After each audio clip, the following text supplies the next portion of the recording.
Hi hello ವೀಕ್ಷಕರೇ, ನಮಸ್ಕಾರ friends. ಈ ಒಂದು ನನ್ನ ಯೂಟ್ಯೂಬ್ ಚಾನಲ್ಗೆ ನಿಮಗೆ ಆತ್ಮೀಯವಾದಂತೆ ಸ್ವಾಗತಗಳು. ಬಿಳಿ ಕೂದಲು ಸಮಸ್ಯೆ ಎಷ್ಟೇ ಇರಲಿ ಹಾಗೂ ನಿಮಗೆ ಎಷ್ಟೇ ಒಂದು ಕೂದಲಿಂದ ಸಮಸ್ಯೆ ಇದ್ದರೆ ಖಂಡಿತವಾಗ್ಲೂ ಈ ಒಂದು ರೆಮಿಡಿನ ಬಳಸಿದ ನಂತರ ಆ ಒಂದು ಸಮಸ್ಯೆ ಖಂಡಿತವಾಗ್ಲೂ ಕಡಿಮೆ ಆಗುತ್ತೆ. ಜೊತೆಗೆ ಇದರಿಂದ ನಿಮ್ಮ ಕೂದಲು ತುಂಬಾ ಸ್ಟ್ರಾಂಗ್ ಆಗುತ್ತೆ ಹಾಗೂ ಮತ್ತೆ ಯಾವಾಗಲೂ ಕೂಡ ಬಿಳಿ ಕೂದಲು ಆಗೋಕ್ಕೆ ಬಿಡೋದಿಲ್ಲ.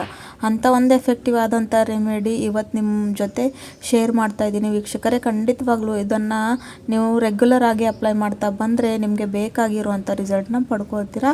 ಹಾಗೂ ಇಲ್ಲಿವರೆಗೂ ನಿಮಗೆ ಇನ್ನೂ ನೀವು ನನ್ನ ಚಾನಲ್ನ ಸಬ್ಸ್ಕ್ರೈಬ್ ಮಾಡ್ಕೊಳ್ಳಿಲ್ಲ ಅಂದರೆ ವೀಕ್ಷಕರೇ ಖಂಡಿತವಾಗ್ಲೂ ಸಬ್ಸ್ಕ್ರೈಬ್ ಮಾಡ್ಕೊಳ್ಳಿ ಅಂತ ಕೇಳ್ಕೊತೀನಿ. ಸೊ ಅದಕ್ಕೋಸ್ಕರ ನೋಡಿ, ಇಲ್ಲಿ ನಾನು ಒಂದು ಕಬ್ಬಿಣದ ಬಾಳಿಗೆಯನ್ನು ತೊಗೊಂಡಿದ್ದೀನಿ. ಸೊ ಯಾವುದೇ ಕೂದಲಿಗೆ ಮಾಡಬೇಕಾದಾಗ ರೆಮಿಡಿ ನಾವು ಕಬ್ಬಿಣ ವಸ್ತುದ ಬಳಕೆ ಮಾಡಿದ್ರೆ ಅದು ತುಂಬಾ ಒಳ್ಳೆಯದಾಗಿ ಇರುತ್ತೆ ವೀಕ್ಷಕರೇ. ಯಾಕೆಂದರೆ ಇದರಿಂದ ತುಂಬಾ ಬೆನಿಫಿಟ್ ಆಗಿ ಇರುತ್ತೆ ನಮಗೆ. ಸೊ ಇಲ್ಲಿ ನಾನು ಕಬ್ಬಿಣ ಬಾಳಿಗೆಯನ್ನು ಬಿಸಿ ಆಗೋಕ್ಕೆ ಇಟ್ಟಿದ್ದೀನಿ ವೀಕ್ಷಕರೇ. ಇವಾಗ ಅದರ ಒಳಗಡೆ ನಾನು ಹಾಕ್ತಾ ಇರುವಂಥದ್ದು ಏನಪ್ಪ ಅಂದರೆ ಕಲೋಂಜಿ ಅಂದರೆ ಕಪ್ಪು ಜೀರಿಗೆ. ಬಹಳಷ್ಟು ಜನ ಕೇಳ್ತಾ ಇದ್ದಾರೆ ಕಲೋಂಜಿ ಅಂದರೆ ಏನು, ಕಲೋಂಜಿ ಪುಡಿ ಅಂದರೆ ಏನು. ವೀಕ್ಷಕರೇ, ಇದು ನಿಮಗೆ ಆಯುರ್ವೇದಿಕ್ ಶಾಪ್ನಲ್ಲಿ ಇಲ್ಲ ಅಂದರೆ ಆನ್ಲೈನ್ ಸಿಗುತ್ತೆ. ಇದನ್ನು ನೈಜೀರಿಯಾ ಸೀಡ್ ಕೂಡ ಅಂತಾರೆ ಇಂಗ್ಲೀಷ್ನಲ್ಲಿ. ಇದು ನಮ್ಮ ಕೂದಲು ಆರೈಕೆಗೆ ತುಂಬಾ ಒಳ್ಳೆಯದಾಗಿ ಇರುತ್ತೆ ವೀಕ್ಷಕರೇ. ನೆಕ್ಸ್ಟ್ ಇಂಗ್ರೀಡಿಯೆಂಟ್ ನಾನಿಲ್ಲಿ 1-2 ಸ್ಪೂನಷ್ಟು ಅರಿಶಿಣವನ್ನು ಹಾಕೋತಾ ಇದ್ದೀನಿ. ಸೊ ಅರಿಶಿಣ ಕೂಡ ನಮ್ಮ ಕೂದಲು ಆರೈಕೆಗೆ ತುಂಬಾ ಒಳ್ಳೆಯದು ವೀಕ್ಷಕರೇ. ಎರಡು ಕೂಡ ತುಂಬಾ ಬೆನಿಫಿಟ್ ಆಗಿ ನಮ್ಮ ಕೂದಲ ಮೇಲೆ ಕಾರ್ಯ ಮಾಡುತ್ತವೆ. ಸೊ ಮೊದಲು ಕಲೋಂಜಿ ಬಗ್ಗೆ ಹೇಳ್ತೀನಿ. ಕಲೋಂಜಿ ನೋಡಿ, ಕೂದಲಿನಲ್ಲಿ ಇರ್ತಕ್ಕಂಥ ಎಷ್ಟೇ ಬಿಳಿ ಕೂದಲು ಸಮಸ್ಯೆ ಇರಲಿ ಅದನ್ನು ಕಡಿಮೆ ಮಾಡುತ್ತೆ. ಜೊತೆಗೆ ಅದರಲ್ಲಿ ಇರ್ತಕ್ಕಂಥ ಬೊಟಾನಿಕಲ್ ಆ್ಯಸಿಡ್ ನಮ್ಮ ಕೂದಲಿಗೆ ಕಪ್ಪು ಬಣ್ಣ ಕೊಡೋಕ್ಕೆ, ಜೊತೆಗೆ ಕೂದಲನ್ನ ಸ್ಟ್ರಾಂಗ್ ಮಾಡೋದಕ್ಕೆ ಹೆಲ್ಪ್ ಮಾಡುತ್ತೆ. ಹಾಗಾಗಿ ಇಲ್ಲಿ ನಾನು ಕಲೋಂಜಿನ ಬಳಸ್ತಾ ಇದ್ದೀನಿ. ಕಲೋಂಜಿ ಬಹಳಷ್ಟು ಒಂದು ನ್ಯಾಚುರಲ್ ಹರ್ಬ್ ಇದೆ ವೀಕ್ಷಕರೇ, ನಮ್ಮ ಕೂದಲು ಆರೈಕೆ ಒಳ್ಳೆ ರೀತಿಯಲ್ಲಿ ಇಟ್ಕೊಳ್ಳೋದಕ್ಕೆ. ಹಾಗಾಗಿ ಅದನ್ನು ಹಾಕಿದ್ದೀನಿ.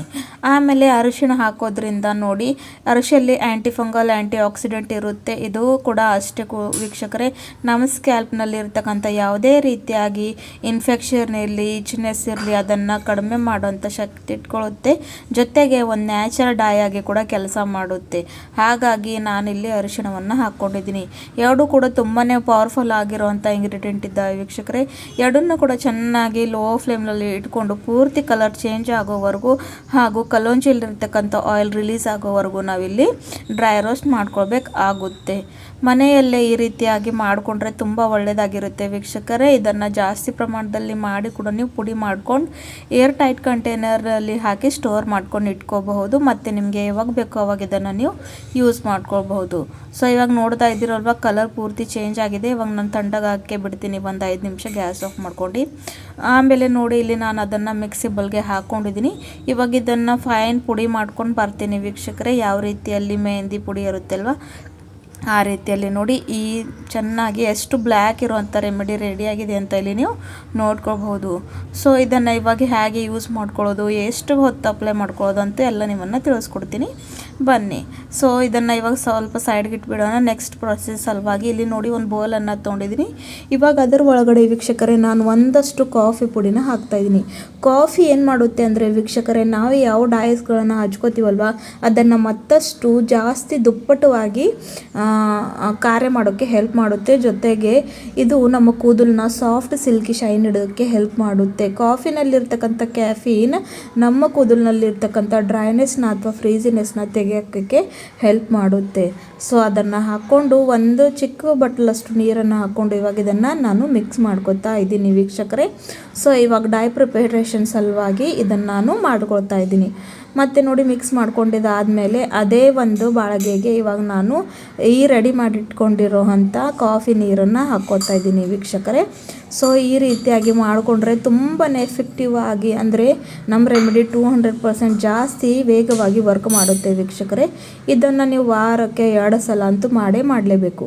ಸೊ ನೋಡಿ, ಇವಾಗ ಇದನ್ನು ಚೆನ್ನಾಗಿ ಬಾಯ್ಲ್ ಆಗೋಕ್ಕೆ ಬಿಡಬೇಕು ವೀಕ್ಷಕರೇ. ಸ್ವಲ್ಪ ಕಲರ್ ಚೇಂಜ್ ಆಗಬೇಕು ಹಾಗೂ ಮತ್ತೆ ನಮಗೆ ಬೇಕಾಗಿರೋಂಥ ರೆಮಿಡಿನ ನಾವು ಪಡ್ಕೊಳ್ತೀವಿ. ಸೊ ಇದನ್ನು ವಾರಕ್ಕೆ 2 ಸಲ ವೀಕ್ಷಕರೇ. ತಲೆ ಸ್ನಾನಕ್ಕೂ 1 ಗಂಟೆ ಮುಂಚೆ ಹಚ್ಕೋಬೇಕು. ಅಂದರೆ just 60 minutes before the bath. So ಇವಾಗ ಇದರಲ್ಲಿ ರೆಡಿ ಮಾಡಿಟ್ಕೊಂಡಿರೋವಂಥ ಆ ಕಲೋಂಜಿ ಮತ್ತು ಅರಿಶಿಣ ಪುಡಿ ಏನು ರೆಡಿ ಮಾಡ್ಕೊಂಡಿದ್ದೀವಲ್ಲ ವೀಕ್ಷರೇ, ಅದನ್ನು ಕೂಡ ಹಾಕ್ಕೊಂಡು ಇದನ್ನು ನಾನು ಚೆನ್ನಾಗಿ ಬಾಯ್ಲ್ ಮಾಡೋಕ್ಕೆ ಬಿಡ್ತಾ ಇದ್ದೀನಿ. ಇದರಲ್ಲಿ ಇನ್ನೊಂದು ಸೀಕ್ರೆಟ್ ಇಂಗ್ರೀಡಿಯೆಂಟ್ ಹಾಕ್ತಾ ಇದ್ದೀನಿ, ಅದು ಬಂದು ಆಮ್ಲ ಪುಡಿ. ಕೂದಲನ್ನ ಕಪ್ಪು ಮಾಡ್ಕೊಳ್ಳೋದಿದೆ, ಆಮ್ಲ ಪುಡಿ ಬಳಸಲಿಲ್ಲ ಅಂದರೆ ಆಗೋದಿಲ್ಲ ವೀಕ್ಷಕರೇ. ಯಾಕಂದರೆ ಆಮ್ಲ ಪುಡಿ ಭಾಳಷ್ಟು ನಮ್ಮ ಕೂದಲಿಗೆ ಒಂದು ಅಮೃತ ಇದ್ದಂಗೆ ಇರುತ್ತೆ ವೀಕ್ಷಕರೇ. ಯಾವುದೇ ಒಂದು ಕೆಮಿಕಲ್ ಇಲ್ಲದೆ ನ್ಯಾಚುರಲ್ ಹರ್ಬ್ ಇದೆ ಇದು ನಮ್ಮ ಕೂದಲನ್ನ ಕಪ್ಪು ಮಾಡ್ಕೊಳ್ಳೋದಕ್ಕೆ. ಸೊ ಎಷ್ಟು ಬೇಕು ನೋಡ್ಕೊಂಡು ನಿಮ್ಮ ಕೂದಲಿನ ಲೆಂತಿನ ಪ್ರಕಾರ ನೀವು ಇಲ್ಲಿ ಹಾಕ್ಕೊಳ್ಬೇಕು. ನಾನು ಅದನ್ನು ಕೂಡ ಹಾಕ್ಕೊಂಡು ಚೆನ್ನಾಗಿ ಮಿಕ್ಸ್ ಮಾಡ್ಕೊತಾ ಇದ್ದೀನಿ ವೀಕ್ಷಕರೇ.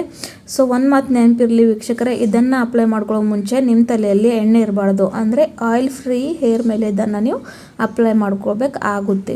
ಸೊ ಹಾಗಾಗಿ ಮೊದಲೇ ಶಾಂಪೂಯಿಂದ ತಲೆ ಸ್ನಾನವನ್ನು ಮಾಡಿಕೊಂಡು ಈ ಒಂದು ರೆಮಿಡಿನ 1 ಗಂಟೆಗಳ ಕಾಲ ಹಚ್ಕೊಂಡು ಆಮೇಲೆ ಜಸ್ಟ್ ನಾರ್ಮಲ್ ವಾಟರಿಂದ ತಲೆ ಸ್ನಾನವನ್ನು ಮಾಡ್ಕೊಳ್ಳಿ.